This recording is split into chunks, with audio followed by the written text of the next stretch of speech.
Hey podcasters, on the show today I have Anthony McMahon. He's an experienced IT professional and he uses factual stories to influence how companies approach their technology. And that's really evident during the show today. He comes up with these brilliant analogies to explain some of the technical things he's talking about. Anthony has successfully led transformation activities for embedded technology teams, and now he runs his own consultancy practice, the IT Psychiatrist. Interesting name, isn't it? We go into that a bit in the podcast as well and some of the thoughts behind that. During the session, we talk about that also, that with technology solutions, often they're not the end game. It's actually the behavior change and the policy and processes that you need around that. He talks about taking the IT strategy to conversation to absolutely the business level. And that's where his IT psychiatry business kind of comes in, because it's all about having those conversations that lead businesses to make really good decisions around their technology, making the right decisions, right for the business, and then also right for the people as well. So, Ants, how are you? I'm great, thanks. Hills, how are you doing? I'm not bad. Okay, so I'm actually quite keen to learn a bit more about you during this interview, Ants. So here we go. One question I quite like to ask is, how would your family and friends describe you? That's a great question. I've been thinking about that one for a few days since I saw that was what you wanted to start with. And how would they describe me? I think that there's probably a few words, adjectives that they might throw in there. Trustworthy, knowledgeable, loud. Probably be another one. Okay. But certainly trustworthy and knowledgeable would be the two that they'd stick with. I think that I tend to share a lot of knowledge with them as much as I do with my broader network as well, and tend not to make things up on the go. So those are two ways they'd go with it. And I think we'd also just stick fun in there. I think with family, with friends, I've just caught up with some close family over the weekend, but had some great time catching up with friends recently as well. And the main thing is to always have fun with them and get out there and do different things. So yeah, hopefully those are the three adjectives they'd use, I think. Oh, awesome. Like that. And, can you think of something, just kind of digging down a bit deeper as well? Like what's something that's happened in your personal life that's perhaps impacted your professional life? Well, there's probably a couple of things in here, and one that if I go back far enough on this, funnily enough, I'd always harboured a dream of joining the army when I left school, going in as an officer. But in my final year of high school, I dislocated my knee quite badly, which scuppered all dreams of ever becoming an All Black. Not that I was ever going to be one, I'll be honest there, but also of anything sort of too physical in a career. So that kind of then started to reshape where I headed from there. And from school, I went and got a Bachelor of Information Technology through one of the polytechs down in Wellington, and then have since sort of forged that career. So I guess that's probably the big one that in a personal life has impacted my professional life, because I could have been a very different pathway had I not broken my knee. Yeah, absolutely. Quite a different pathway as well. Oh, that's really cool.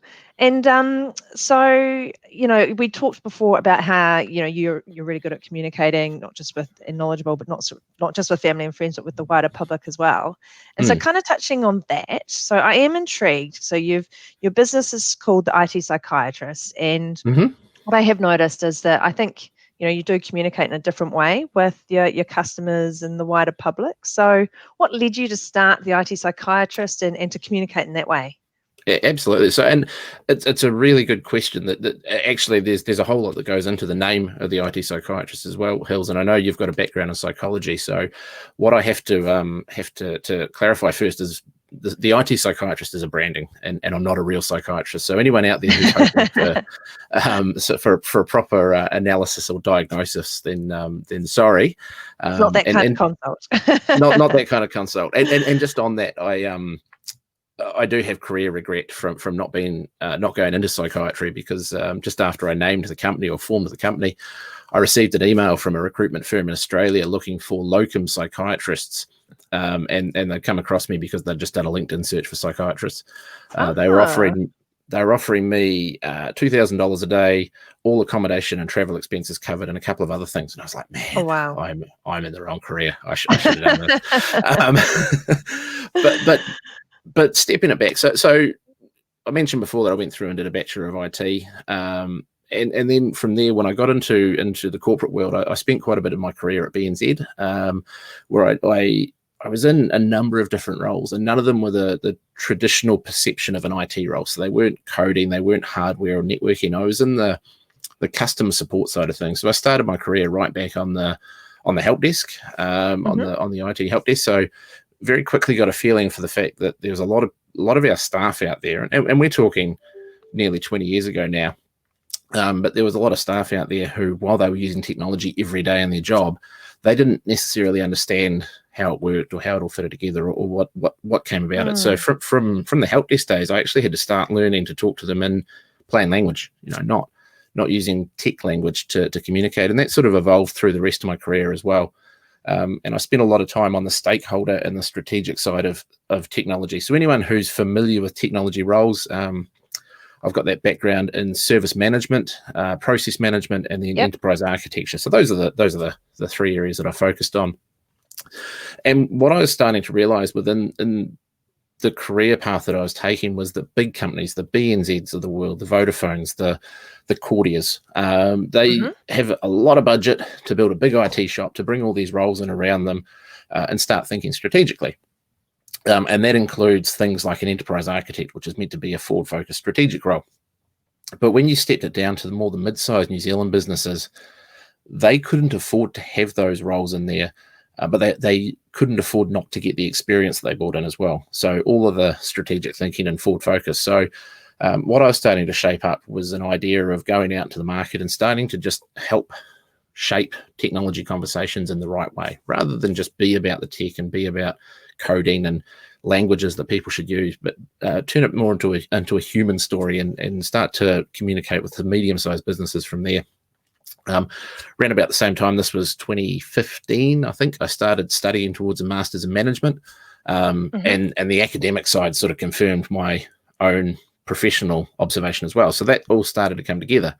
And when the opportunity came for me to head out from the corporate world, I decided it was time to start up a company. And with the idea being to offer that strategic thinking to mid-sized New Zealand businesses and below, to help them actually get a handle on how technology will drive their business forward and will enable their business for the future, rather than just see it as a line item or an asset. To get them to think about it as an asset is probably the right way of framing that one. And that's when the IT Psychiatrist name started to form. And I was having coffee with a colleague, Mike Whitehead, in fact, where I was talking about what I was trying to do. And he said, "Oh, you're going to be like an IT doctor." I said, "Well, that one's kind of already taken. That's the break fix guys, the emergency medics that get out there." And I was like, so, but staying onto that theme, that's where the IT Psychiatrist sort of formulated from. And the idea is to help get mindset right around technology in order to build better business outcomes.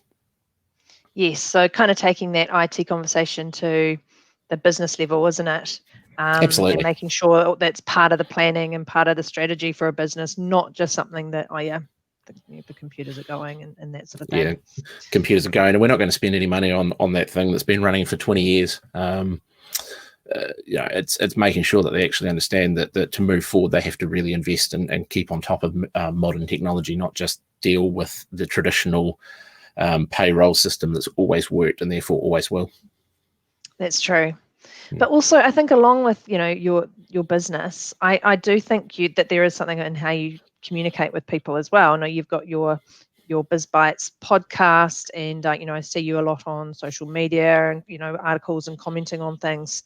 So what was the mindset behind that? Because I think that's kind of interesting, because it's a conscious decision to kind of communicate in a different way than lots of other people do. I think traditional businesses in particular.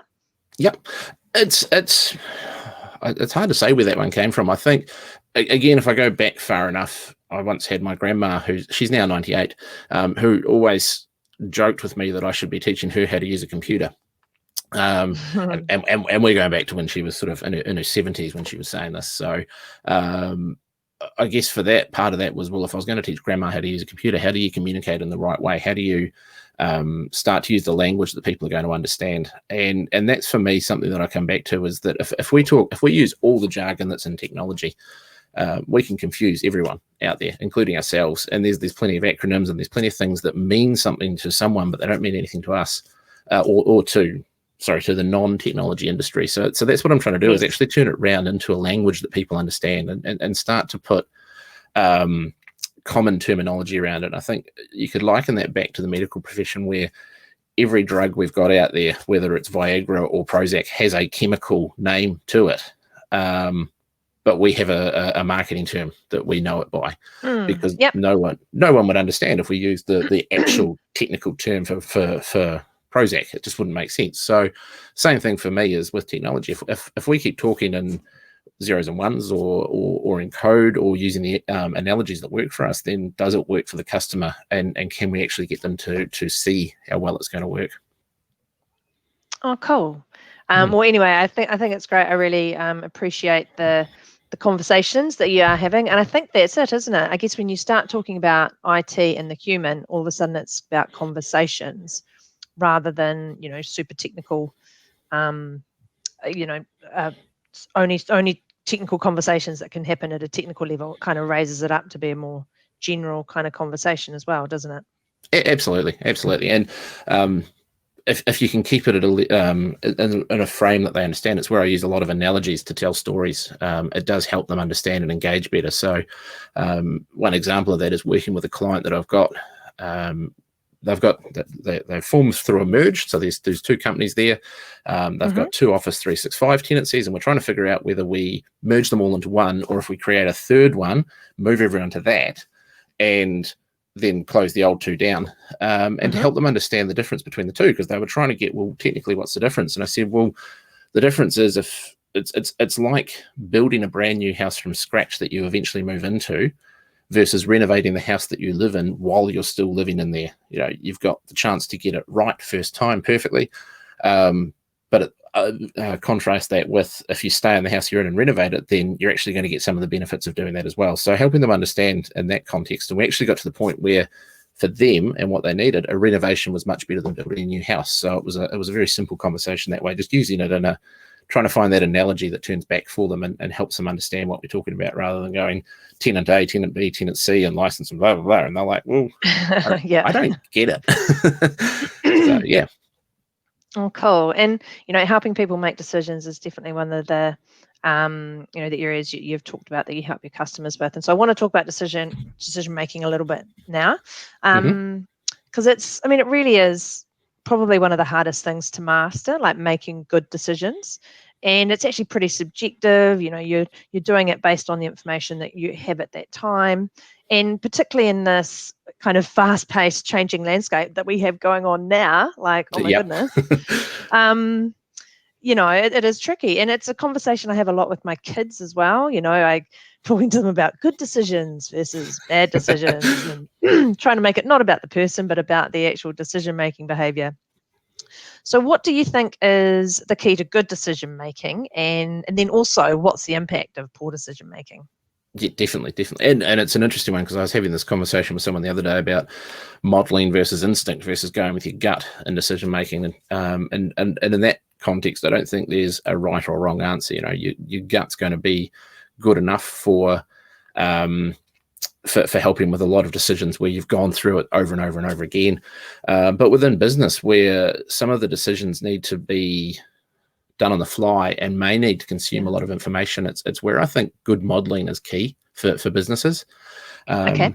And by that, what I'm meaning is not going and over analyzing everything, but just having a very clear view that if we do option A or option B or option C, what does that mean for our business, and what are the facts around that, and take a lot of the emotion out of it. I think for the last decade, there was probably a lot of emotional driven decision making within businesses around tech. I'm not going to upgrade that because it costs too much. Yes. When what we should have been able to do as an industry is modeled that out and shown, well, here's the impact of not upgrading. Here's the impact of doing nothing.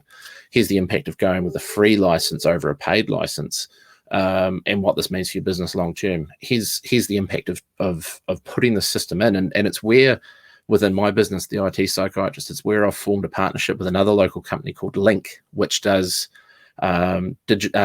digital twinning of a business. So Oh, cool. Neil Calvert and I have had a few conversations over the years, and one thing that connected for me with a digital twin was the idea that you're building out a sandpit environment for your business where you can show the impact of this change is going to be XYZ on process, on people, and on information. And in a way, it's like the old wind tunnel modeling that car manufacturers used to do, where they had that clay model that they put in the wind tunnel and analyze everything, and then shave something off and analyze a bit more, and shave something off there and analyze a bit more. It's the same with the digital twin. It gives you the ability to wind tunnel test your business and say, what's the where are we going to get drag if we continue on this path, or how's this decision going to be? So for me, modeling and data and facts and information without needing to overanalyze everything, they're all key to the decision-making process. Absolutely. And again, another great analogy with the wind tunnel and the digital twin, that's for sure. I was going to just jump in and say, if there's any background noise, I've got one of the dogs locked in the room with me so that he doesn't bark at the neighbours. So if you pick up any background noise that sounds like heavy breathing, it's not me, it's the dog. No worries. So we've sort of touched on this as well, like that whole technology being an enabler. But I just kind of want to pick that apart, because you tend to say that quite a lot, and that's one of the things you say about technology being an enabler. So can you unpack that a bit more for me? Like, what does it mean from your perspective?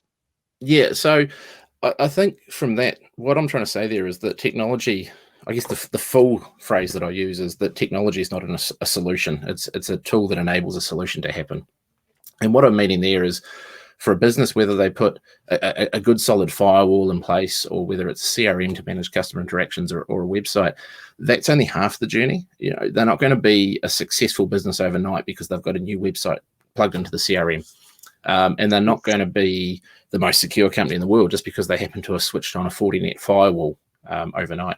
There's processes, there's people, and there's information that all play into this as well. And people's the most important one in there. So I'll talk on them last, but it's all the processes that go within the company and what they're doing. So if we use that firewall as an example, great, you've got a secure firewall, but are you patching it? Are you keeping it up to speed? Are you regularly maintaining it? Have you got a process in place that if you get an alert through the firewall of something happening, and I guess we've probably seen this a little bit with the DDoS attacks over the last couple of weeks in New Zealand. Yeah.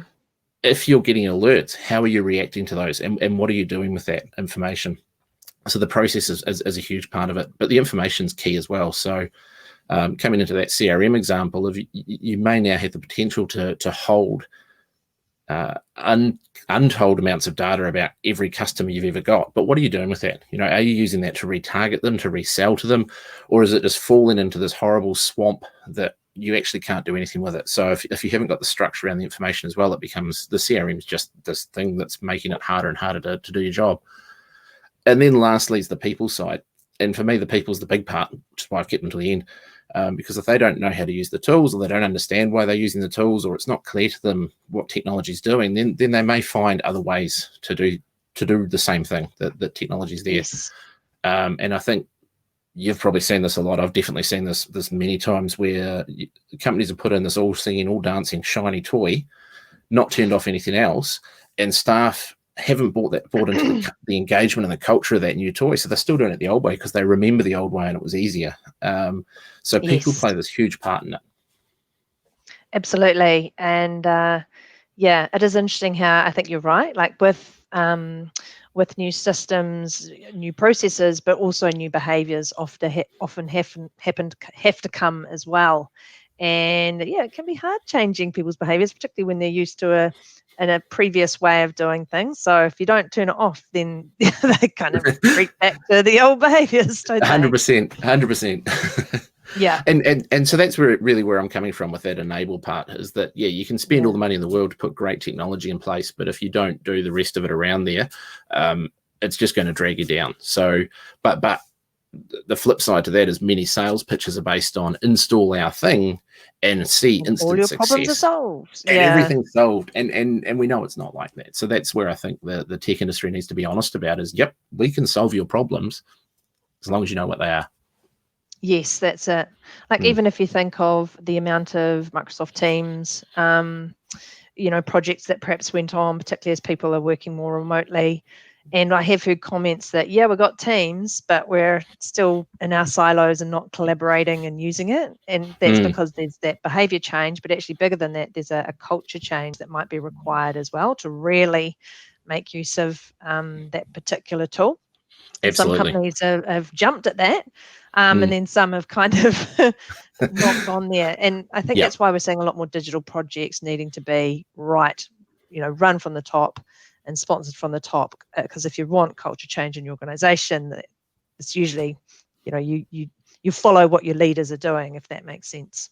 Oh, definitely. And if the only way to talk to your boss, other than a face-to-face conversation, if they've sat there and said, if you want to get in touch with me, send me a message through Teams, don't email me anymore because I don't use it, then that starts to set a really good precedent, as long as they keep that up. I mean, that's a great rule if you actually stick to it. So if you turn around and say, right, the only way I'm communicating through Teams, and then send 5 emails overnight, kind of already broken the message a bit.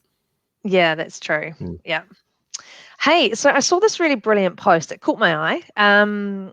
And in it, you compared a well-prepared and managed IT environment to Batman's utility belt. I love it. It grabbed me. I think, you had a mask on and the whole thing.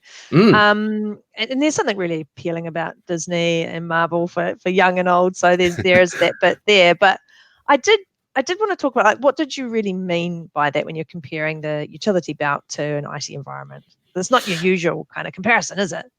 No, it's not. And I guess that comes back to that point before about that enablement. Batman, while he's the best crime fighter out there, let's be honest, and he's a great detective, his utility belt's got this whole range of things that help him do the job he needs to do in the moment. And that's where I kind of see technology as. Technology's not there. Batman's belt's not the one fighting the crime. But when he needs to get to his batarang or his bat shark repellent, if you go far enough back with Batman, it's there for him and it's ready to go, and it's at his fingertips. And that's what I was meaning there with technology, is that technology shouldn't be the crime fighting tool that you have to make you Batman. It should be the thing that helps you be a better Batman as a result. So that's kind of where I was trying to get to from there. And also the point that over the years, we've seen that utility belt evolve as technology has evolved, and as the threats that Batman's had to face, he's added and removed and taken things away. I think the bat shark repellent, it's a humorous joke, but it was only ever used once or twice. It's been referred to now in Batman context as this thing of this useless tool that you actually don't really need. But for me, he's continued to evolve, and what I'm trying to ignore in talking about this is that, yes, Bruce Wayne is a billionaire who can afford to keep adding technology to things, and not everyone has that limitless budget. But at the end of the day, he has what he needs to do the job, and that was where that parallel came from for me as well. Well, yeah, that really struck a chord with me, so I really liked it. And in terms of businesses trying to work out whether their IT environment is a good Batman utility belt. So you've got a checklist. I wanted to talk about that. So can you tell me a little bit about what that's about, the technology checklist? Yeah, so the technology checklist, I've got 2 variations on it. The first one is just a very quick rundown, and it contains 5 key questions about whether a business is on top of their technology or not. And it's just asking them sort of that key questions of, do you actually know when things are due to expire? Do you know what you've got? And how you're using it? Do your people know? The second checklist, which gets a bit more deeper, is it's probably not a checklist as such as it's a calendar of events. So I've taken the calendar year over 12 months, and I'm still working. I'm still trying to embed it into memory to remember what each month has.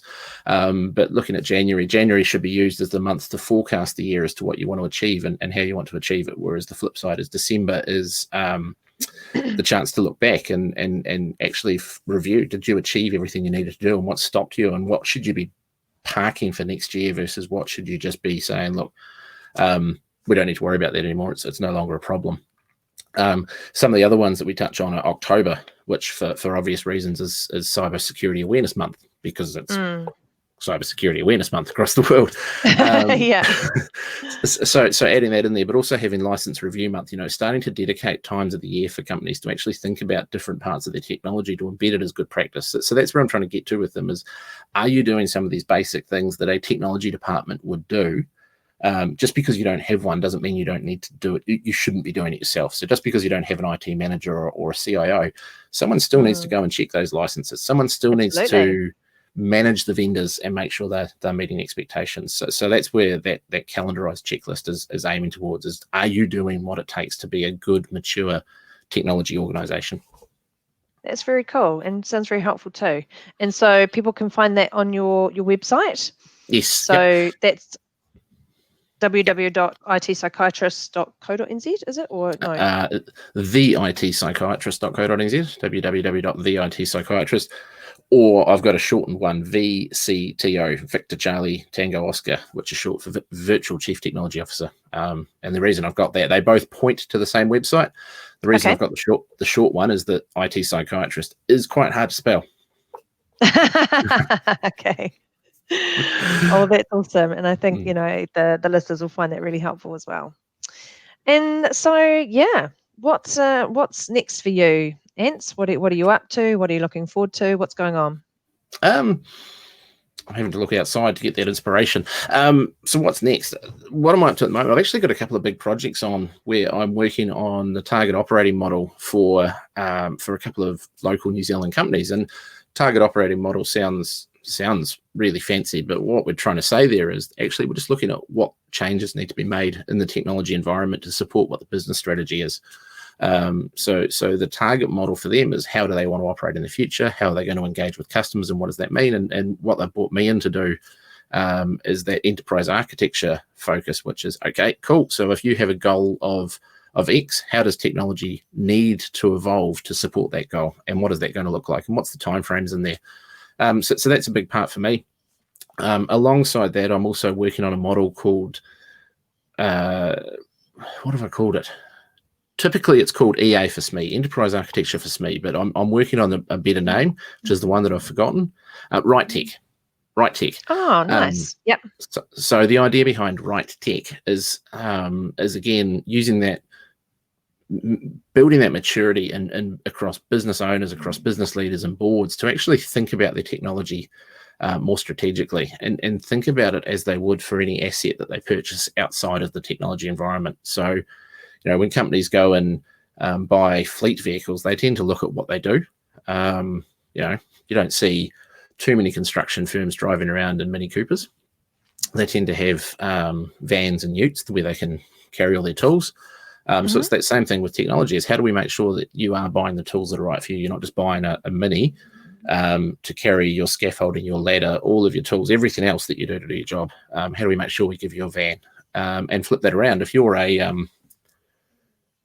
flip side to that, Plunkett, all the Plunkett nurses drive around in Toyota Corollas because that's what they need. They don't need a Dodge Ram or a Toyota Hiace to do their job. They just need a Toyota Corolla.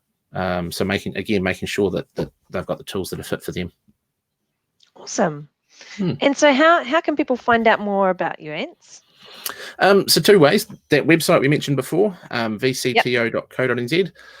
Three ways, sorry. The website. You've got LinkedIn. your podcast website got as the well, podcast don't as you? well, yes. Yep. BizBytes. Yep. BizBytes. Yeah. So LinkedIn is the other one. I'm fairly open to connect with anyone. And as you mentioned, I'm fairly active posting on there. I've got a couple of other videos coming up this week. Now that I'm allowed out into the real world in Auckland and not just confined to home, I've got 2 more videos that I'm recording, which sort of parallel some of the differences in the way technology needs to evolve. So LinkedIn, and then BizBytes, like you mentioned, the podcast that I run, BizBytes, BizBytes. Now there is a website, www.bizbytes.co.nz, but it's also available in Spotify, Apple Podcasts. Most good podcast apps have got it there. So encourage anyone to listen to that. And if they have a topic they want to talk about, the theme of that is technology and business, then hey, I'm open to have them on as a guest as well. Fantastic. Oh, thank you, Ants. It's been such a pleasure to have you on, and I've really enjoyed the discussion as well. It's been great. Thank you. I've enjoyed the chance to have a chat as well, Hills. It's good to be on someone else's show as well. And share the message around. That's right. Okay, we'll take care, and we'll catch you soon. See ya. Excellent. Thank you.